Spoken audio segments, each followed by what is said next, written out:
Olá, você que me acompanha no perfil do Facebook. A gente traz para você mais um conteúdo com informações a respeito de uma temática que nesses últimos dias tem chamado a atenção aqui no Cabo, que é a questão do corte do fornecimento de energia elétrica para algumas unidades escolares da rede municipal aqui do Cabo. Mais especificamente, e o caso mais recente foi a escola Padre Henrique, que a Reginaldo Loreto, e também tivemos a escola Maria Laura dos Santos.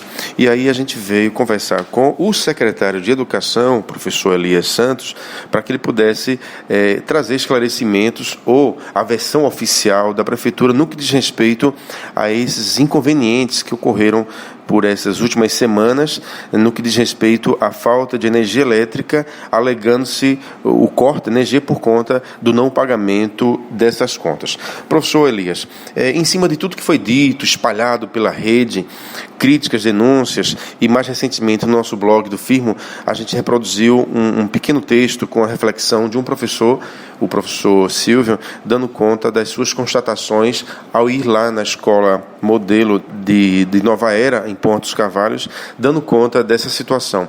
O que o senhor poderia compartilhar com as pessoas que apreciam, que curtem o nosso trabalho através do Facebook, com relação a essa situação? Por que a CELP cortou a energia dessas escolas? Olá, Wilson.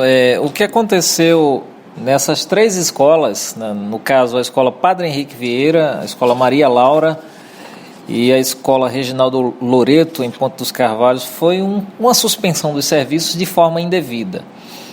A própria resolução da ANEEL prevê que qualquer suspensão de serviço, no caso da CELP especificamente, deve acontecer mediante uma prévia notificação de no mínimo 15 dias. Esse prazo não foi cumprido. Especificamente, nessas três escolas, constatou-se que em algumas delas o vencimento para o pagamento da fatura era no dia 20, e no dia 28 a CELP foi lá, fez a suspensão da energia elétrica. Tem um outro caso aqui, que a gente comprova que não havia fatura em aberto, ou seja, a fatura teria vencimento para o dia 19 de dezembro, e já no dia 28 do mês de novembro a CELP fez a suspensão.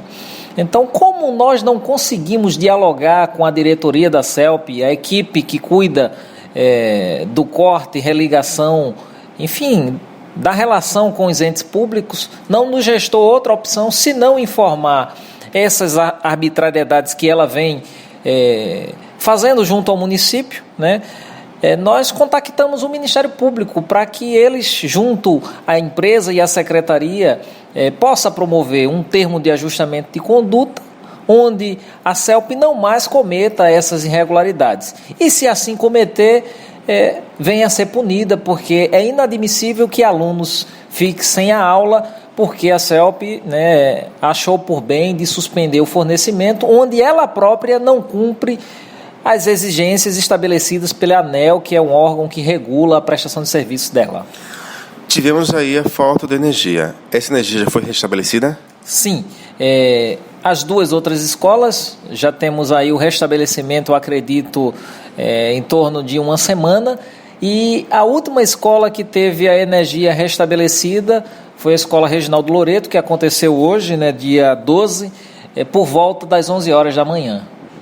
Agora, nós tivemos nesse meio tempo, professor, e aí, baseando nos relatos do também professor Silvio, dando conta que, no caso da escola de Nova Era, teria havido aí, por conta desse cenário da falta de energia, até mesmo uma redução da carga horária, ou até mesmo algumas turmas teriam, inclusive, já encerrado o ano letivo.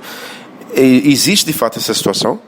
Não, o que aconteceu foi o seguinte, em função da escola não ter os seus bebedouros funcionando, o gelágua, houve um ajuste no horário das turmas, tanto da manhã quanto da tarde.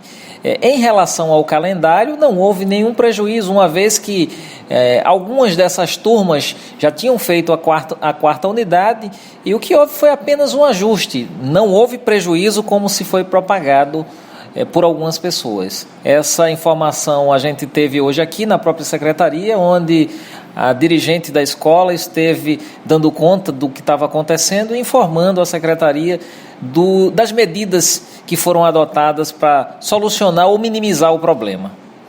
Ok. Bom, diante desses esclarecimentos, fica, portanto, aí a explicação do secretário no que diz respeito a esse problema que ocorreu em virtude aí do que a secretaria tem colocado como até mesmo um ato arbitrário da CELP, que é a concessionária, mas que a gente tem aqui, a gente avista aqui cópias da documentação que foi encaminhada ao Ministério Público, exatamente sugerindo ao Ministério Público para que haja aí a emissão de um documento de conduta dessa concessionária, inclusive prevendo-se aí alguma possível sanção diante de uma situação dessa, que certamente prejudicou ou reduziu um pouco a rotina escolar nessas escolas. Wilson Firmo, da Secretaria de Educação do Cabo, para a Rádio do Firmo. Pronto. Se eu tivesse com online bom...